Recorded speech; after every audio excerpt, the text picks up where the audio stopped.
Allah tabaraka wa taala alimwekea mwanadamu utaratibu kamili kiasi kwamba mwanadamu huyu hatohitajia mfumo, utaratibu, miongozo kutoka kwa asiyokuwa Allah tabaraka wa taala. Hivyo Allah tabaraka wa taala akaukamilisha utaratibu huu, ikawa hakuna nafasi ya ziada wala hakuna mapungufu, kama alivyosema Allah tabaraka wa taala, al-yawma akmaltu lakum dinakum wa atmamtu alaykum ni'mati wa raditu lakum al-islam dina.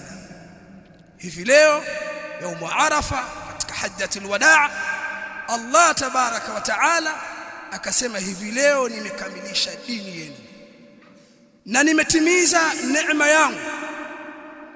Uislamu ni neema, dini hii ni neema,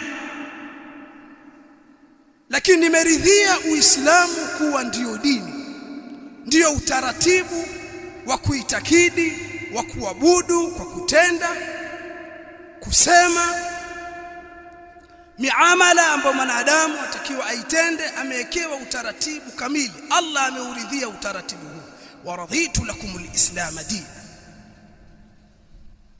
Na dini hii ndio mila ya Ibrahim. Allah tabaraka wa taala ametutaka sisi tufate dini hii, na dini hii ndio mila ya baba yetu Ibrahim alayhi salam, kama alivyosema Allah tabaraka wa taala, ومن أحسن دينا ممن أسلم وجهه لله وهو محسن واتبع ملة إبراهيم.